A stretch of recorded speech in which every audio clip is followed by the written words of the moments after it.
मध्य प्रदेश राज्यामध्ये बालेश्वर नावाचं एक छोटंसं गाव आहे. त्या गावामध्ये गणेश नावाचा एक माणूस राहत होता. गणेश गावामध्ये पाणीपुरी विकण्याचं काम करत असायचा. पण काही काळानंतर त्याने आपल्या गावात पाणीपुरी विकणं बंद केलं. कारण गावातील अनेक लोक त्याच्याकडून उधारीवर सामान घेऊन पैसे परत करत नसायचे.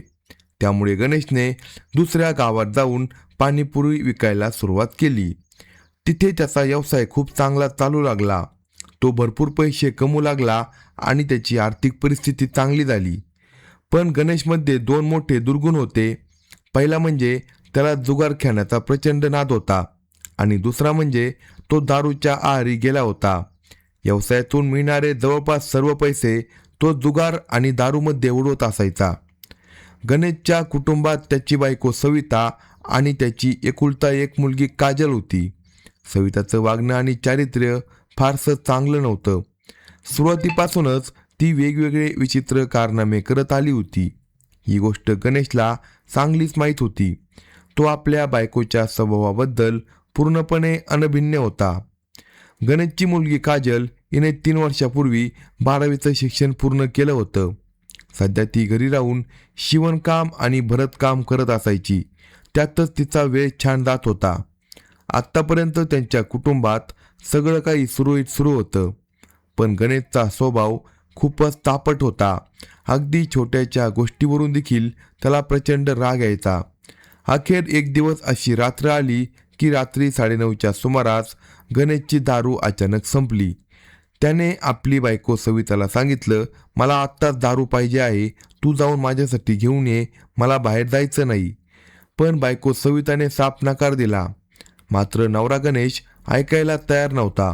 तो खूपच रागीट स्वभावाचा असल्यामुळे तो थेट स्वयंपाकघरात गेला आणि गॅस सिलेंडरचं नॉब उघडून गॅस सोडू लागला. त्यानंतर त्याने काडीपिटी पेटवण्याचा प्रयत्न केला आणि स्वतःला संपवण्याची धमकी देऊ लागला. हे पाहताच सविता धावत आली. तिने त्याच्या हातातून काडीपिटी हिसकावून घेतली आणि म्हणाली, स्वतः तर मरशील, पण आम्हालाही सोबत घेऊन मरशील. तरीही गणेश शांत झाला नाही. तो म्हणाला, जर तू आत्ताच माझ्यासाठी दारू आणली नाही तर मी आत्ताच स्वतःला संपून टाकेल. नवरा गणेशच्या अशा धमक्यांमुळे बायको सविता घाबरून गेली. शेवटी नाईलाजाने तिने त्याच्यासाठी दारूची व्यवस्था केली. त्यानंतर नवरा गणेश घरात बसून बराच वेळ दारू पित राहिला. जेव्हा त्याला जोरदार नशा चढली तेव्हा तो जाऊन गाढ झोपला.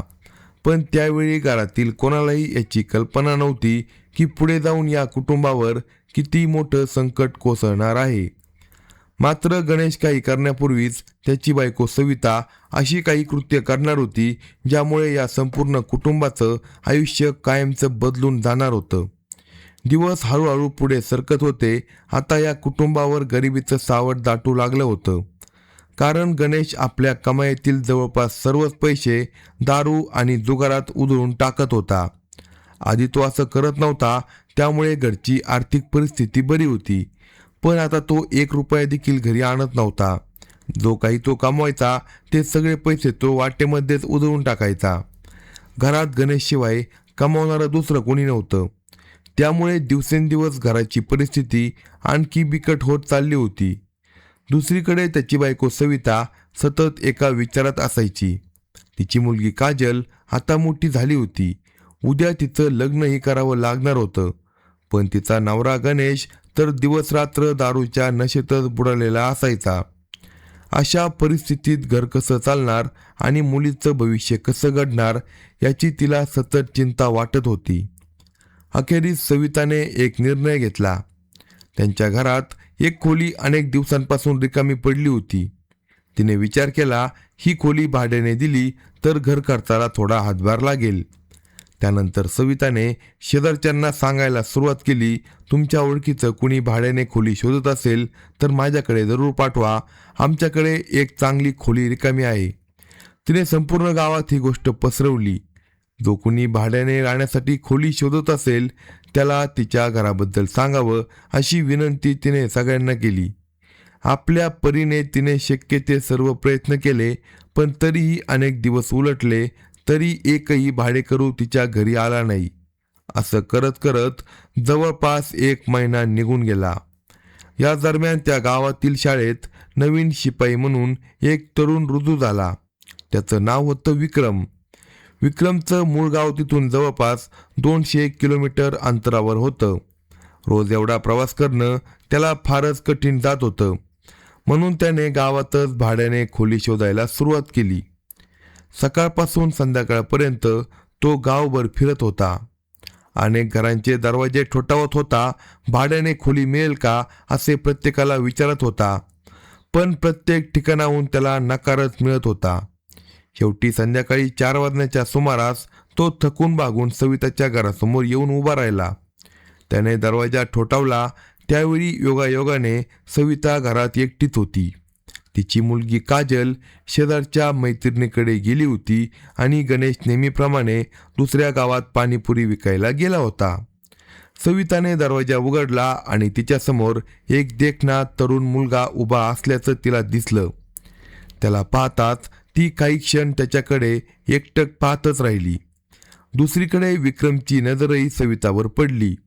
तिचं रूप पाहून तो काही क्षण तिच्याकडे पाहतच राहिला. थोड्या वेळाने सविताने विचारलं, हो सांगा, काय काम होतं? विक्रम नम्रपणे म्हणाला, मला भाड्याने राहण्यासाठी एक खोली हवी आहे. मी सकाळपासून संपूर्ण गावभर शोधतोय, पण अजूनपर्यंत कुठेच खोली मिळाली नाही. हे ऐकताच सविताच्या चेहऱ्यावर आनंद उमटला. ती लगेच म्हणाली, मग तुम्ही अगदी योग्य ठिकाणी आला आहात. माझ्याकडे एक खोली अनेक दिवसांपासून रिकामी आहे. आधी ती पाहून घ्या. आवडली तर तुम्ही इथे राहू शकता. विक्रमने जाऊन ती खोली पाहिली. खोली त्याला खूप आवडली, पण त्या खोलीपेक्षाही त्याचं लक्ष सविताकडे जास्त होतं. दुसरीकडे सविताच्या मनातही विचार सुरू झाले होते. ती मनात विचार करत होती, हा तरुण जर इथे राहायला आला तर माझ्याही अनेक गरजा सहज पूर्ण होतील. दोघांच्याही मनात वेगवेगळे विचार सुरू होते. थोड्याच वेळाने विक्रम म्हणाला, ठीक आहे, मी उद्यापासून इथे राहायला येतो. तेव्हा सविता म्हणाली, पण त्याआधी 1 महिन्याचं आगाऊ भाडं तुला द्यावं लागेल. विक्रमने लगेच खिशातून 2000 रुपये काढले आणि सविताच्या हातात दिले. ते पैसे पाहून सविता खूपच आनंदी झाली. अशा प्रकारे दुसऱ्या दिवसापासून विक्रम त्या घरात राहायला आला. दुसऱ्या दिवसापासून विक्रम जसा त्या घरात आला तसे दिवस हळूहळू पुढे सरकत होते. जसा जसा वेळ जात होता तसं तसं विक्रम आणि सविता यांच्यातील अंतर आता कमी होत चाललं होतं. दोघेही एकमेकांकडे आकर्षित होऊ लागले होते. असे करत करत जवळपास 1 महिना निघून गेला. एके दिवशी सकाळी साधारण 8-9 वाजले असतील.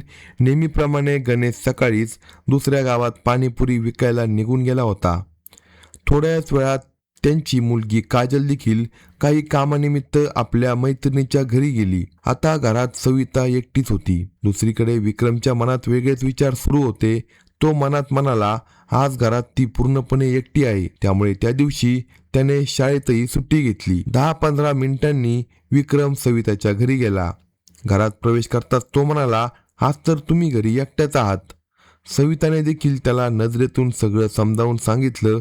ती हसत म्हणाली, हो, आज मला या एकटेपणाचा फायदा घ्यायचा आहे. असे म्हणत तिने घराचा मुख्य दरवाजा आतून बंद केला आणि विक्रमला घेऊन घरातील बेडरूममध्ये गेली.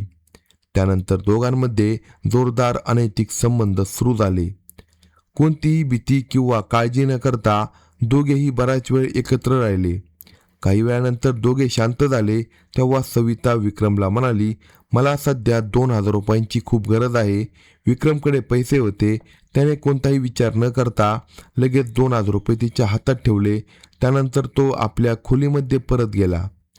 अशा प्रकारे सविता आणि विक्रम यांच्यामध्ये प्रेम संबंध आणि अनैतिक संबंध सुरू झाले. आता जेव्हा जेव्हा नवरा गणेश घराबाहेर जायचा आणि काजल घरी नसायची, तेव्हा सविता संधी साधून विक्रमला आपल्या खोलीत बोलवायची. दोघे बराच वेळ अनैतिक संबंध करायचे आणि बदल्यात सविता त्याच्याकडून पैसे घ्यायची. पण तिला याची अजिबात कल्पना नव्हती की पुढे तिच्यासोबत नेमकं काय घडणार आहे. दिवस असेच पुढे जात होते. आणखी 1 महिना उलटून गेला. एके दिवशी सकाळी साधारण 9 वाजता विक्रम नेहमीप्रमाणे शाळेत कामावर गेला.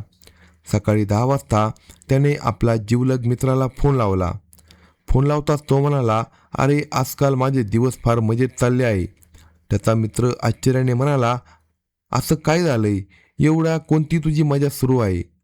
तेव्हा विक्रमने त्याला त्याच्या आणि सविताच्या संबंधाबद्दलची संपूर्ण गोष्ट सांगितली. त्याचा मित्र होता रोहित. तो श्रीमंत घरातील मुलगा होता आणि त्यांच्याच भागात राहत होता. सगळी गोष्ट ऐकल्यानंतर रोहित म्हणाला, मला 1-2 महिने तुझ्याकडे येऊन राहायचं आहे. विक्रमने लगेच होकार दिला. तो म्हणाला, ये, पण येताना पैसे घेऊन ये.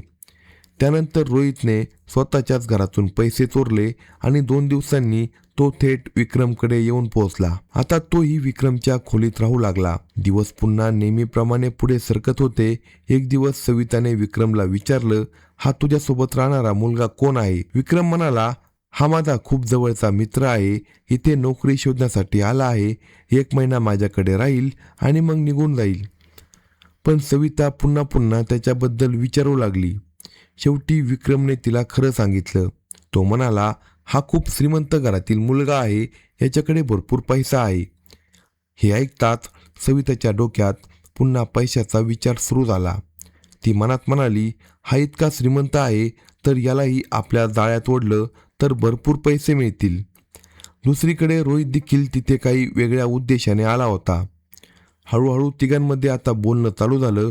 दिवस पुढे जात होते आणि या नात्यामुळे एका नव्या आणि धक्कादायक घटनाक्रमांची सुरुवात होणार होती. हळूहळू दिवस पुढे सरकत होते. दुसरीकडे बायको सविता आता विक्रम आणि रोहित या दोघांनाही आपल्या जाळ्यात ओढण्याचा प्रयत्न करू लागली. तर रोहित देखील त्याच उद्देशाने तिथे आला होता. त्यामुळे तिघांमध्ये वारंवार भेटीगाठी आणि गुप्त बोलणं सुरू होतं. काही दिवसांनी असा एक दिवस आला, त्यामुळे या सगळ्या प्रकरणाने आणखी वेगळं वळण घेतलं. सकाळचे साधारण 8 वाजले होते. नवरा गणेश नेहमीप्रमाणे दुसऱ्या गावामध्ये पाणीपुरी विकायला निघून गेला. त्याच्या जाण्यानंतर त्यांची मुलगी 2 तासांनी आपल्या आईला म्हणाली, आई, मला काही दिवसांसाठी आजीकडे जायचं आहे. 4-5 दिवस तिथेच राहून येते. सविता म्हणाली, पण तुला सोडायला कोण येणार? तू एकटी कशी जाणार? काजल हसत म्हणाली, काळजी करू नको आई, मी एकटीच जाईन आणि परतही स्वतःच येईल.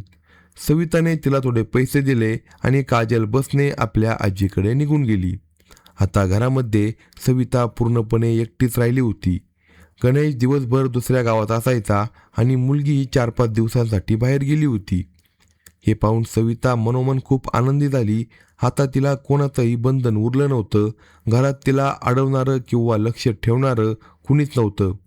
ती मनात म्हणाली, आता माझ्याकडे भरपूर वेळ आहे. त्या संध्याकाळी साधारण 4 वाजण्याच्या सुमारास सविता घरातून बाहेर पडली आणि थेट विक्रमच्या खोलीत गेली. ती दोघांना म्हणाली, आज घरात कुणी नाही. मी पूर्णपणे एकटी आहे. जर तुम्हाला यायचं असेल तर तुम्ही दोघेही माझ्या घरी या. हे ऐकताच रोहितच्या चेहऱ्यावर आनंद उमटला. विक्रम तर आधीपासूनच यासाठी तयार होता. 10 मिनिटांनंतर विक्रम आणि रोहित दोघेही सविताच्या घरी पोहोचले. सविता म्हणाली, थोडा वेळ थांबा, मी आधी घराचा दरवाजा बंद करून येते. तिने घराचा दरवाजा आतून लावला आणि ती त्या दोघांना घेऊन बेडरूममध्ये गेली.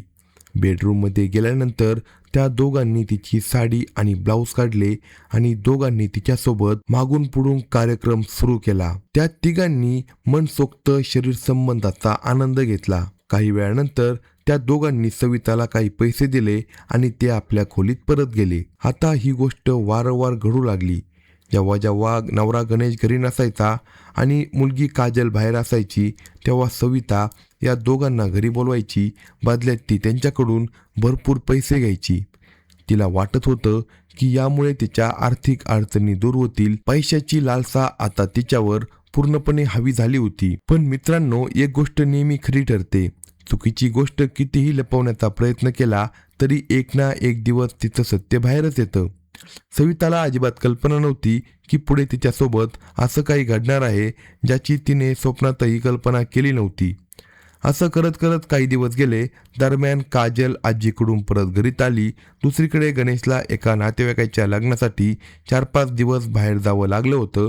त्यामुळे घरात आता फक्त सविता आणि मुलगी काजल या दोघीजणीच होत्या. एके रात्री साधारण 8 वाजण्याच्या सुमारास सविताच्या मोबाईलवर विक्रमचा फोन आला. सविताने फोन उचलताच विक्रम म्हणाला, आज माझं आणि माझ्या मित्राचं दोघांचंही तुला भेटायचं खूप मन आहे. सविता शांतपणे म्हणाली, रात्री भेटणं शक्य नाही. आता मुलगी घरी आहे. तिच्यासमोर काही झालं तर मोठी अडचण होईल. पण त्या रात्री विक्रम आणि रोहितच्या मनात काहीतरी वेगळं सुरू होतं. फोनवर विक्रम म्हणाला, सविता, आम्ही तुला बऱ्याच दिवसांपासून एक गोष्ट सांगायचा विचार करत होतो, पण धाडस होत नव्हतं. जर तू आमचं म्हणणं मान्य केलंस तर तुला इतके पैसे मिळतील की तू कधी स्वप्नातही कल्पना केली नसेल. हे ऐकताच सविता म्हणाली, नेमकं काय करायचं आहे स्पष्ट सांग आणि त्यासाठी मला काय करावं लागेल. विक्रम काही क्षण शांत राहिला आणि मग म्हणाला, रोहितला तुझी मुलगी काजल खूप आवडली आहे. जर तू त्याची इच्छा पूर्ण होईल अशी व्यवस्था केली तर तो तुला थेट 1,00,000 रुपये देणार आहे. हे ऐकताच सविता संतापली. ती म्हणाली, तुम्ही दोघं वेडे झाले आहात का? ती माझी मुलगी आहे. तिच्यासोबत मी असा विचारसुद्धा करू शकत नाही. पण रोहितचा हट्ट काही कमी झाला नाही. तो आधीपासूनच काजलकडे आकर्षित झाला होता. त्याने विक्रमला स्पष्ट सांगितलं होतं की कितीही पैसे लागले तरी त्याची इच्छा पूर्ण झाली पाहिजे. विक्रम पुन्हा सविताला समजावत म्हणाला, रोहित खूप श्रीमंत आहे. त्याच्याकडे पैशाची काही कमी नाही. फक्त एकदाच आमची मदत कर. त्याच्या बदल्यात तुला 1,00,000 रुपये मिळतील. 1,00,000 रुपयांचं नाव ऐकतात सविता काही क्षण पूर्ण शांत झाली. तिच्या मनात पैशाचा मोह जागा झाला. ती विचार करू लागली, फक्त एकदाच आणि बदल्यात 1,00,000 रुपये. एवढे पैसे मिळाले तर अनेक अडचणी दूर होतील. बराच वेळ विचार केल्यानंतर अखेर पैशाच्या हव्यासाने तिच्या विवेकावर मात केली. ती म्हणाली, ठीक आहे, मी काहीतरी उपाय करते. ती गाढ झोपल्यानंतर तुम्हाला कळवते. त्या रात्री सविता घराबाहेर गेली आणि झोप येण्यासाठी औषध घेऊन आली. घरी आल्यावर काजल जागीच होती.